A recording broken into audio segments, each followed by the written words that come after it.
Car मैं हूं आमोद श्रीवास्तव और आप देख रहे हैं अमेजिंग स्टोरी अमेजिंग थॉट की दिशा में 5 पांडव भाइयों के द्वारा देखे गए दृश्य की चर्चा।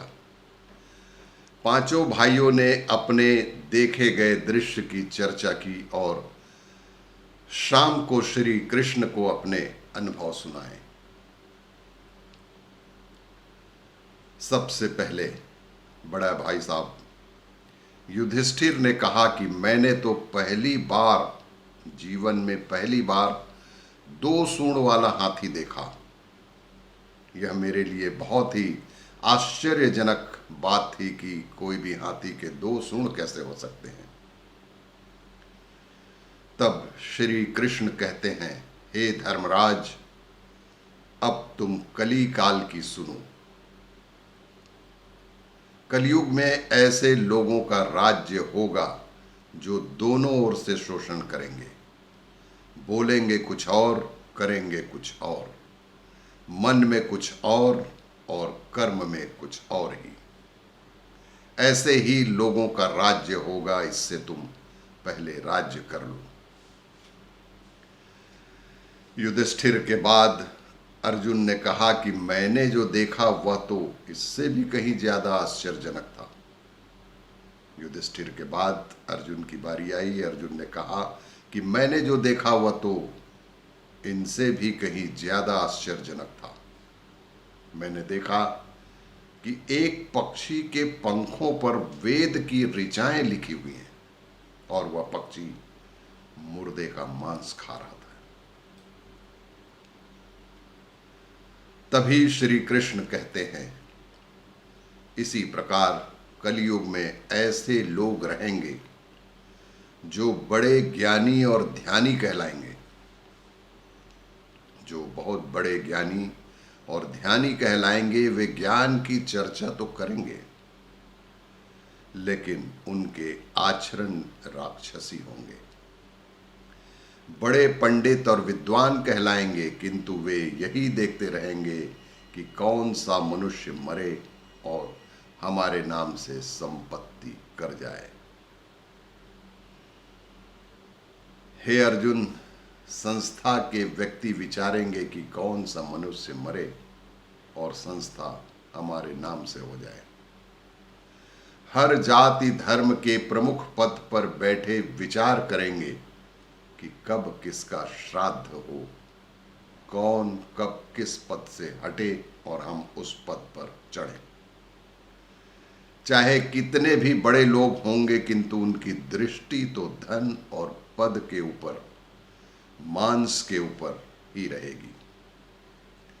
ऐसे लोगों की बहुतायत होगी, कोई कोई बिरला ही संत पुरुष होगा। अर्जुन के सवाल के जवाब के बाद भीम ने भी अपना अनुभव सुनाया। भीम ने कहा कि मैंने देखा कि गाय अपने बछड़े को इतना चाटती है कि बछड़ा लहूलुहान हो जाता है। भीम ने कहा कि मैंने देखा कि गाय अपने बछड़े को इतना चाटती है कि बछड़ा लहूलुहान हो जाता है। तब श्री कृष्ण कहते हैं, कलयुग का मनुष्य शिशुपाल हो जाएगा। कलयुग में बालकों के लिए ममता के कारण इतना करेगा कि उन्हें अपने विकास का अवसर ही नहीं मिलेगा। कलयुग में बालकों के लिए ममता के कारण इतना करेगा कि उन्हें अपने विकास का अवसर ही नहीं मिलेगा। मोह माया में ही घर बर्बाद हो जाएगा। किसी का बेटा घर छोड़कर साधु बनेगा तो हजारों व्यक्ति दर्शन करेंगे, किंतु यदि अपना बेटा साधु बनता होगा तो रोएंगे कि मेरे बेटे का क्या होगा। इतनी सारी ममता होगी कि उसे मोह माया और परिवार में ही बांध कर रखेंगे और उसका जीवन वहीं खत्म हो जाएगा। अंत में बेचारा अनाथ होकर मरेगा। वास्तव में लड़के तुम्हारे नहीं हैं, वास्तव में लड़के तुम्हारे नहीं हैं, वे तो बहुओं की अमानत हैं। लड़कियां जमाइयों की अमानत हैं और तुम्हारा यह शरीर मृत्यु की अमानत है। तुम्हारी आत्मा परमात्मा की अमानत है। तुम अपने शाश्वत संबंध को जान लो बस।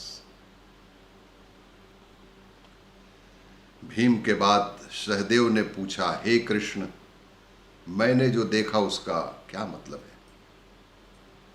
मैंने यह देखा कि 5-7 भरे कुओं के बीच का कुआं एकदम खाली है, जबकि वह कुआं अधिक गहरा है। ऐसा कैसे संभव हो सकता है कि आजू बाजू के कुएं में पानी हो और बीच का एक अधिक गहरा कुआं बिल्कुल खाली हो?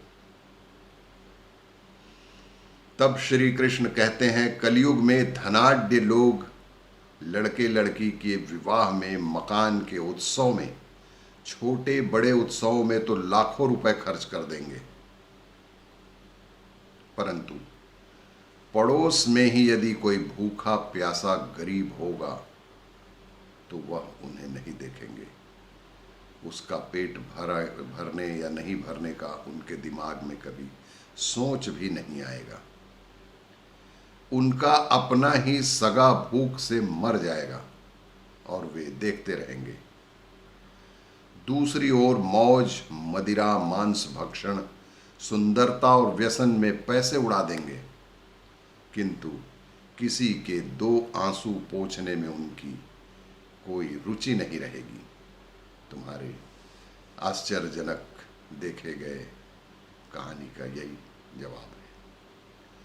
कहने का तात्पर्य यह है कि कलयुग में अन्न के भंडार तो होंगे, लेकिन लोग भूख से मरेंगे। सामने महलों बंगलों में ऐशो आराम चल रहे होंगे, लेकिन पास की झोपड़ी में एक आदमी भूख से मर जाएगा, जिसे कोई देखने वाला नहीं होगा।